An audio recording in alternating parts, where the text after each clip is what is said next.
David Oliveira and all of the hard work that goes into us being as energy efficient as we can. So thank you. There's articles about math and science in there.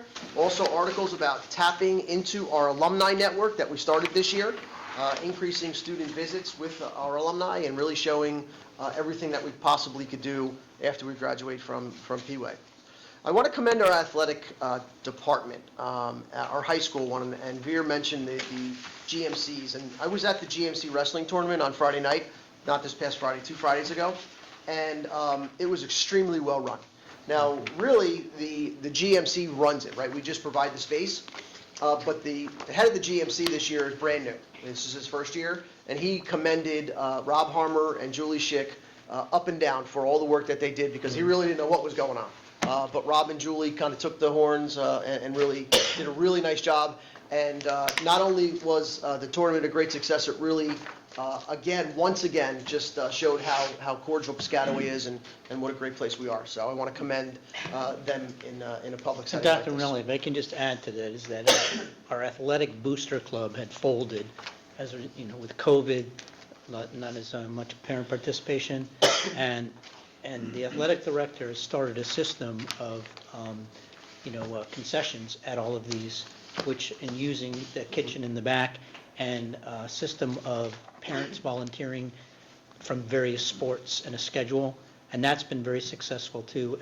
And that money will be used eventually for athletic scholarships. So we had lost that opportunity once the athletic booster club, and just hope that this keeps continuing and we get the booster club back. Thank you. Yeah, you're exactly right. I appreciate the work that you're doing there as well. Also listed in our superintendent's report is a supplement about all the activities in the district about Black History Month. I'm proud to say there's a wide range of activities, so please check that out when you can. Lastly, before we move on to the next section, I'd really like to recognize Kathy Sousa. She is retiring at the end of the month. She has been on the team that hired me 9 years ago and has been a positive force of success in the district long before I got here. And I really want to thank her and wish her the best in her retirement. I know you'll be there when I call you. You'll pick the phone up, and then you'll be a great resource for Ms. Pongratz. So congratulations and wish you the best.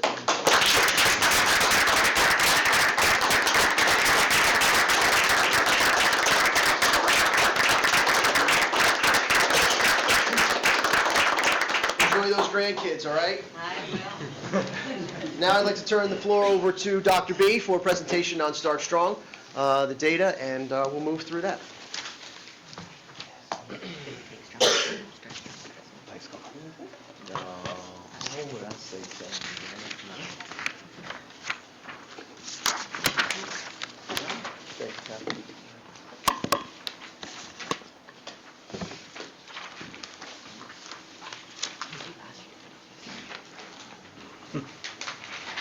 Good evening again, everyone. These graphs are kind of small, so I think it'll be good if we that's why we had the handout for you, so you'll be able to see. As you know, the Start Strong was given in the fall of 2022, and the data was released somewhere. Final data came out around December. We had 60 days from around mid-December to report out the results to the Board of Education. So I think we're making it in by a couple of days. We're heading to, I believe, the 13th. And so we made it February, so we made it in on tonight. Again, we have some good things to share.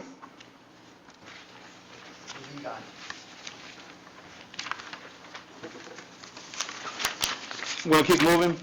Some considerations. Yeah, I put on my principal's voice and I'll get this done. The considerations that I want you to actually see is that the Start Strong assesses the New Jersey Student Learning Standards from the previous grade. So Start Strong is from the previous year. The data is intended to be used for baseline instructional and informational purposes. So when I say previous year, it means, for example, grade 4 Start Strong is actually assessing grade 3 standards. The data is intended to be used for baseline instructional and informational purposes. It's given, and the window was from September to September the 31st, from August the 31st to the last day in September. And it gauges baseline of where the students are essentially when they are starting the current grade that they're in, and they use the base data from the previous year. We have district assessments, the STAR Universal Screeners, and learning targets for the same purposes. But these are not the documents, the tests that the state requires. Just to let you know, the state, STAR Strong came about during COVID as a result of NJSLA being postponed.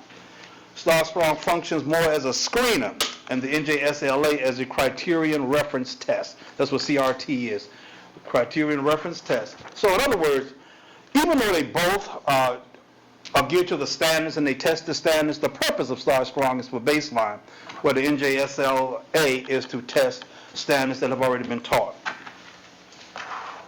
For example, last year's grade 3 is this year's grade 4. I want to just say to you, this is one data point. And we have some good data from this, but it's only one data point within multiple measures that we use within our district to make decisions and to guide instruction. To inform the RTI response to intervention, we had a presentation in the curriculum committee on Monday with RTI. You will see a similarity between Start Strong with its 3 tiers and RTI with 3 tiers, Start Strong with 3 actually levels. And so it kind of dovetails well into that. And you can see movement within those 3 levels is where you're going to see tonight, how we did movement there. And we use the information as part of our multiple measures to rewrite curriculum to just make sure that when we do curriculum rewrites, especially in 6, 7, and 8, so we found out certain things like in mathematics that we wanted to. You may remember we rearranged certain content to put it down until the 7th grade, 6th grade, and 8th grade, so that when they got to high school, that we would have more success within the high school math. First section, we're going to get into some district analysis. And if you can look on your sheet, you can see it much better than you can here. I want to, the highlighted in red is what happened last year. So what you see in red is last year's score.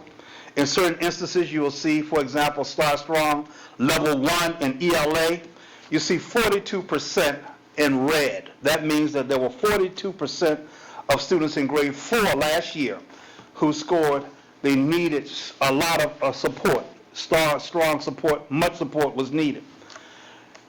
You also see that beside that, you see 38%, so you see that that number went down. So when that number goes down on the left and the number goes up all the way over on the right, that means that we are having increasement, we're moving forward.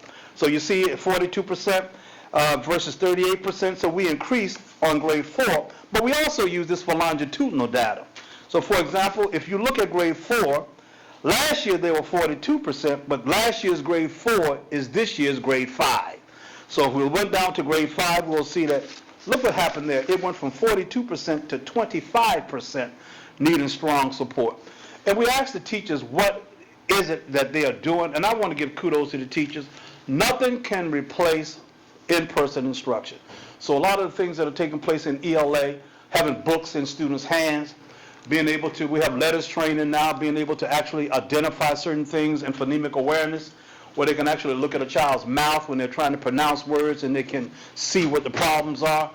In-person instruction, adjustments to curricular resources, adjustments to curriculum has made a big difference in just being back in the building. So we can see where we're getting progress in that area.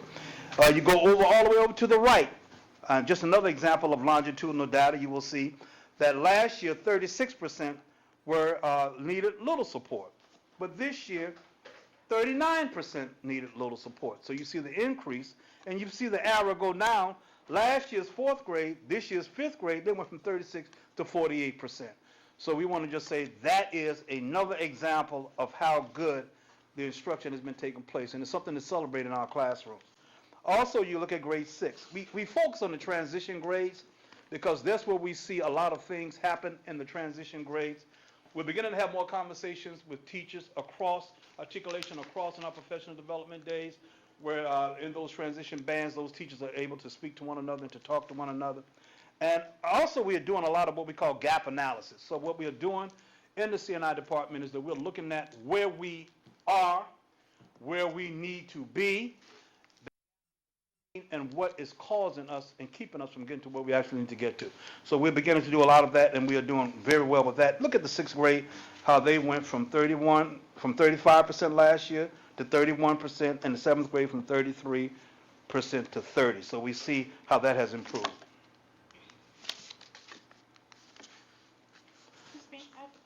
Yes, ma'am. So for the 8th grade, if you go sideways 33, what was the thing from last year? This was 8th grade ELA. Like 8th grade, 9th grade, it doesn't have anything in red over there, so what So does that mean? what I did was, I only pulled some of it out as opposed to try, Okay. because I said, just let me highlight some things Sure. as opposed to being here all night, because it could really be, we would get down, it could get bogged down where we wouldn't even get past the first slide. So that's the reason why. Okay. But if you want me to, what I can do is I can just update this way and give you last year's data so you can actually compare and you can see where those things are. But again, we were kind of focusing on the transition grades 3 to 4, and then from 6 to 7. So those are where things were happening. Same thing you see, just give you another example of what we did there. Look at in the 4th grade in mathematics. We were a little worried because historically we've made gains in mathematics for years. And we were using our support specialists, have been focusing primarily on ELA and math, but primarily on ELA to make sure that our students are being able to read and being able to read in math. But we were a little worried, but we still hung on in math. So you can see in grade 4, last year we were 48% needing strong support. This year we were 40% needing strong support. So there's improvement there. And look at what happened from the same students in grade 4 when they went to grade 5. They went from 48% to 39%. And I want to go all the way over to the right-hand side so you can start seeing how the numbers increased over there as well. So last year, for example, in grade 4, and look, I went more, Ms. Rashid, I went more down the right-hand side this time to give you an example of how we actually moved up. So look in the needs less support. And I want to start saying, those of you who were in our presentation on Monday, this is kind of an inverse RTI. So in other words, in RTI, level 1 is a universal, so basically 75, 80% of students fall in level 1 in RTI. They don't need that much help. Level 2, 20%, and then level 3, somewhere between that, where that 20% moves up to 1 to 5% of that 20. But if you look at an inverse of that in Start Strong, level 1 is the weakest level, and level 3 is the highest level that need very little support. And we'll see that last year, 27% of our students needed little support, but this year, 38% needed little support. So you see that climb there. You see the same thing in grade 5. Last year was 24 needed little support. This year was 37% needed little support. And look at grade 6. Last year was 17% needed little support. This year was 28, 22, 25, and so on as we go down. And then look at Algebra 1 in the middle school. We went from 5% needing a little support to 42% needing a little support. And that had a lot to do with the reorganization of the learning of the objectives in mathematics. Also, I'm going to get to level 2 in a minute, but last year we had 50% of our students scored in levels 2 and 3, and this year 56% of our students scored in levels 2 and 3. Science, what we see in science is we're looking at our integrated science model. And this is where we're going. If you notice, if you look at grade 6, you'll see 24%. But if you look at grade 9 and 12, you see the numbers went down. What we started, we are in the second of a 3-year cycle in our integrated science method, where, you know, science in the middle school was fragmented. It was taught physical science, earth science, life science. And by the time a student had physical science in middle school and then went 3 years before they had another science, physical science again in high school, a lot of the pedagogy and the content that they had learned in middle school, they had forgotten. So we changed the way we do science in the middle school by introducing the integrated science model, where we teach all 3 branches of science every year. That way, when they get to the high school, they will not have that gap in learning from any of those. So what you're seeing is you're going to see next year, you're really going to see a difference right there in the science numbers, and that's what our aim is, and we've been targeting that. Our district assessments and our so far and our learning targets have shown and have bearing witness that we're on the right path with that. We are predicting, we had a conversation in the CNI department today, that we are looking at having a great time with science on the NJSLA this year. Yes, sir. So, on the level 1, strong support may be needed in science at grade 12. 57% is a large number, and so what you're saying is that you think with the integrated science model coming out of middle school that obviously, these 11th graders, 12th graders, they'll be gone, is that there'll be a push Yes, from there? Okay. absolutely. And that's All right. exactly why we did it that way. Yeah, absolutely. As And a we- scientist, that's good. Yeah, because we see that it moves up, so when they get to high school, they got all of the sciences still with them. All right, and then when was it introduced, last year or this It year? was the year before last, so Year we're before we're last, in. it'll be. Yep. Year three, okay. Demographic analysis.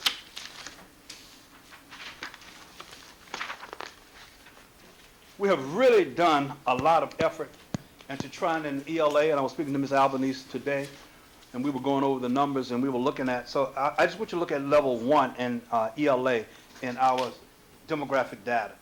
And we've been trying to make sure that we close the disproportionality within demographic groups, and you can see how that's beginning to shake out right there. So look at blacks, for example. If you see in elementary school, if you see blacks, last year were 42% were on level 1. This year is 38%, so they actually improved. If you look at Hispanics, they were 46% last year, now they're 44%, so that number went down. Whites were 29%, went to 27%. What we're doing is we're noticing is that when we try to address the disproportionality in any one subgroup, that it also raises the achievement and is also raising in the other subgroup, which is really what should happen in the first place. So we're not trying to supplant any subgroup while we try to elevate another. I want to again give a shout out to the teachers for their abilities. We have some phenomenal teachers, and what they have done is that we have done certain things like implemented diversity text. So we have purchased diversity text to put into all of the classrooms, and we've gone all the way up to the middle school, so the teachers have diversity text in their classrooms. We've been able to do that. We've been able to diversify what we do in our writing, and we're beginning to actually change the Readers Writers Workshop model to just focus more between bridging the gap between reading and writing. And so we see where this is beginning to really take place there. And if you just look down, all the way down, look in the middle school. Look at the Asian population in the middle school where they were 24% needing support last year, but only 19% this year. So just look how that improved. 46% to 41, 39 to 40, 26 to, and then look at other, 33 to 6.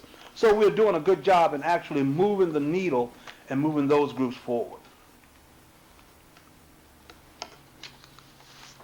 This is a visual. And I wanted you just to be able to see because a lot of the numbers and the graphs are big. But if you look at this visual here, we kind of focus in on the green and that gold brown right here, combining those two together.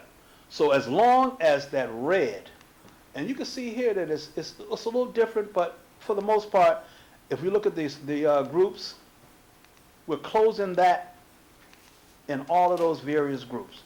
See the Asians here, the blacks here, Hispanic, multiple, and white. You see that the green bars are moving upward, as well as the gold.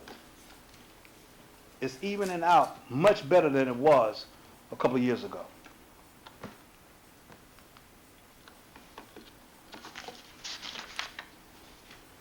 Mathematics, subgroup, race.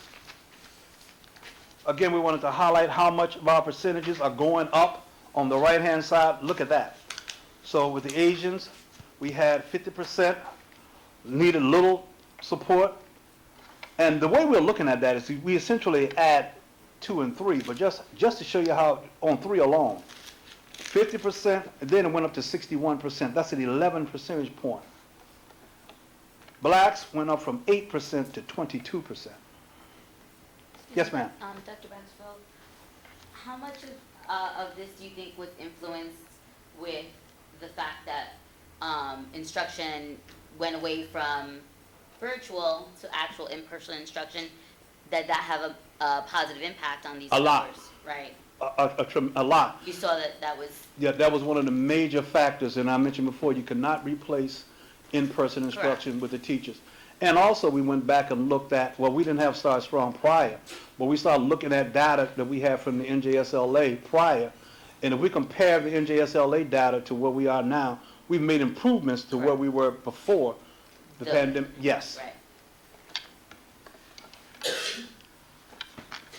Could you give examples of what are the strategies that are put in place to help reduce like the red, in the graph that you had, to bring those numbers down?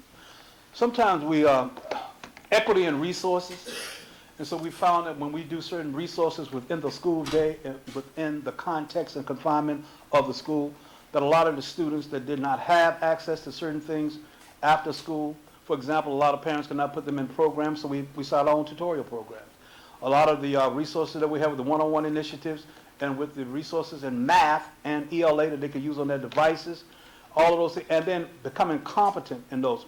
We were able to actually drill down into what things we want to use, and we think Ms. Pongrass and Chris Arvando, instructional technology, because a lot of we had got to a point where it was beginning to be eclectic, where we had so many things that we didn't necessarily need everything. So we said, let's focus in on what we have. And then again, the teachers informed us, because they are the boots on the ground right with the kids. They were like, we need this and more of this and less of that. And so we just give them the resources that they need, because they're the ones who are experts with the students that they know.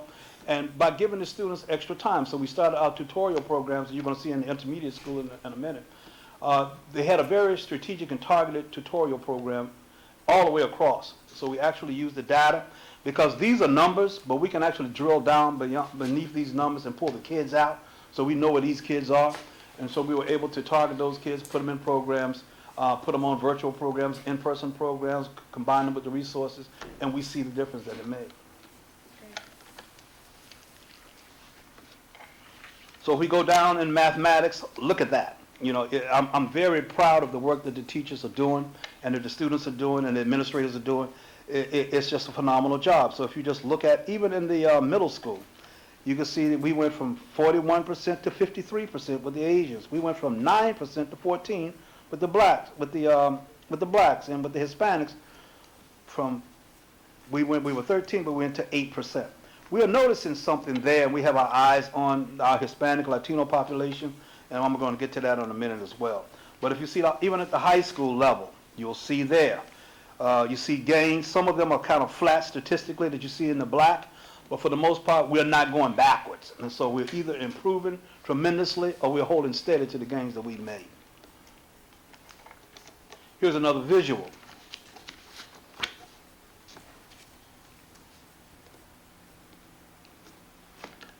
What we're seeing in mathematics is moving from the concrete to the abstract. That seems to be the problem that we're having in mathematics. And Becky Dayton and Frank Robleski are looking at that. And we bought some new, last year when we improved the curriculum, we got new curriculum texts, and we got new things that can help the students. If you can see here, for example, you see the red is a little higher than we would want it to be. And the reason that we see is, and we're going to do another curriculum rewrite over the summer, our focus will be transitioning from 4, 5, 6 through 8. We're making moving from abstract, from concrete to abstract, and that seems to be where the students are having the most problems. We're also looking at where we teach things within the year. So for example, when these tests are given, we're looking at our sequence and how we teach. And we find that sometimes we need to spend more time and teach things at the front end of the year as opposed to teaching them later. And that gives the students more time to actually learn those concepts. That's the lessons that we've had to learn hard.